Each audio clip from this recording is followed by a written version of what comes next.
Assalamualaikum warahmatullahi wabarakatuh. Good morning friends. How are you today? Alhamdulillah, I'm fine. And I hope you are fine too today. Sebelumnya, kita bernyanyi bersama yuk.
Nah, siapa yang tahu lagu tadi berjudul apa ya? Ya, tuh. Lagu tadi berjudul Layang-Layang, ciptaan Ate Mahmud. Di sini siapa yang suka bermain layang-layang? Wah, seru dong ya? Iya, tapi layang-layang itu membutuhkan apa sih untuk dapat terbang? Ya, tuh. Layang-layang membutuhkan tenaga angin. Tapi angin yang bagus untuk dapat menerbangkan layang-layang adalah angin yang sedang, tidak terlalu kencang ataupun tidak terlalu kecil. Nah, angin ini sudah digunakan dari zaman dulu kala untuk dapat menggerakkan perahu layar dan juga roda penggiling padi. Sehingga angin dapat digunakan sebagai energi pengganti. Nah, teman-teman sudah mempelajari kan tentang sumber energi, bentuk-bentuk energi, dan juga perubahan energi. Lalu sekarang Miss Ais mau tanya nih, kira-kira energi yang paling banyak digunakan saat ini apa ya? Lalu, jika energi tersebut digunakan setiap hari, apa keuntungan dan kekurangannya? Serta apakah energi tersebut akan tetap ada atau akan habis? Ya, betul sekali. Energi yang paling banyak digunakan saat ini adalah energi listrik dan energi BBM. Nah, listrik digunakan untuk menyalakan televisi, komputer, AC, kulkas, dan masih banyak yang lainnya. Sedangkan BBM digunakan untuk menggerakkan motor kita, mobil kita, dan masih banyak yang lainnya. Nah, jika listrik dan BBM tersebut digunakan terus-menerus, pasti akan habis ya. Sedangkan listrik dan BBM merupakan bahan bakar yang berasal dari fosil, yaitu tanaman dan hewan-hewan yang sudah mati dari jutaan tahun yang lalu. Jika digunakan terus-menerus, bahan bakar fosil tersebut pasti akan habis. Untuk mengatasi hal tersebut, maka dicarilah energi pengganti. Energi pengganti dapat dihasilkan dari alam. Salah satu contoh energi pengganti adalah angin. Nah, selain angin, ada juga loh energi yang lainnya. Salah satunya adalah energi yang digunakan untuk dapat memanfaatkan alat ini. Ya, alat ini namanya solar oven. Nah, solar oven ini merupakan salah satu alat memasak. Untuk dapat menggunakannya, kita tidak memerlukan BBM, namun menggunakan salah satu energi pengganti, yaitu energi matahari.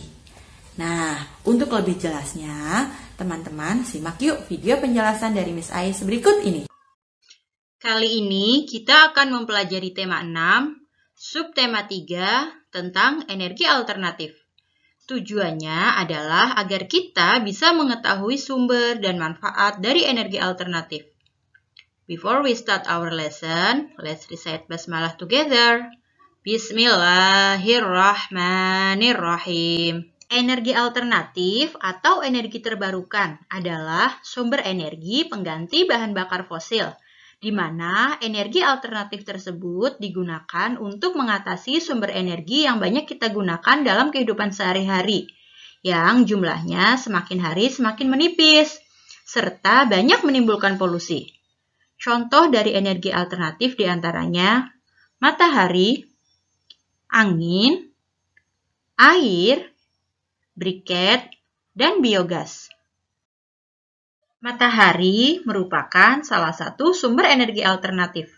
Selain gratis dan tersedia dalam jumlah banyak, panas matahari juga ramah terhadap lingkungan jika digunakan sebagai sumber energi alternatif. Panas matahari selain dapat dimanfaatkan untuk menjemur pakaian, garam, dan ikan asin, juga dapat menghasilkan listrik loh, melalui pembangkit listrik tenaga surya atau PLTS.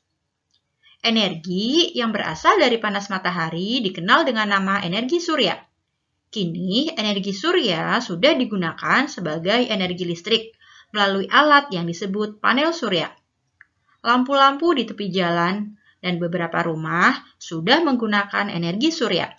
Namun demikian, energi yang berasal dari panas matahari memiliki beberapa kekurangan, di antaranya masih bergantung pada cuaca, serta membutuhkan biaya yang mahal untuk membuat alatnya.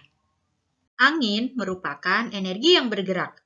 Selain dapat menggerakkan kapal layar, layang-layang, dan roda penggiling padi, saat ini angin juga dapat menghasilkan listrik melalui pembangkit listrik tenaga bayu. PLTB pertama di Indonesia berada di Sulawesi Selatan. Tenaga angin merupakan sumber energi alternatif yang dapat diperoleh secara gratis serta lebih ramah terhadap lingkungan. Namun demikian, kekurangan dari energi angin adalah masih tergantung dari kekuatan angin. Jika anginnya berhembus kencang, maka energi yang dihasilkan juga banyak. Dan biaya yang dibutuhkan untuk membuat alatnya juga masih mahal. Pembangkit listrik tenaga air merupakan pemanfaatan dari air yang bergerak. Karena dari air yang bergerak tersebut menyimpan energi alami yang sangat besar, atau disebut dengan hidroelektrik.